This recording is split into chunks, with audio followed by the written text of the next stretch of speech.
Alright, I really enjoy studying my YouTube analytics, figuring out where all the subscribers are coming from. And last year and the beginning of this year, I noticed my fake turbo blow-off valve is my most popular video. It's pretty crazy.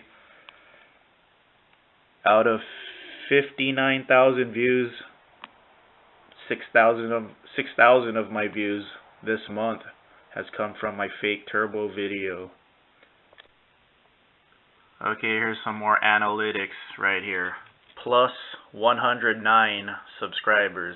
So you really like this fake turbo, huh? Fake turbo. When I sold my Saturn, I took this out of the Saturn, so I'm working on a fake turbo project right now.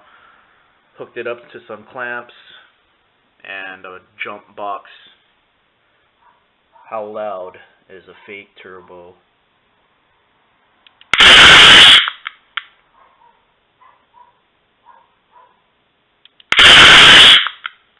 (111 decibels). So fake turbo project coming up like next week. I have the wiring already, so to all 112 fans of fake turbo, you're getting something really cool next week.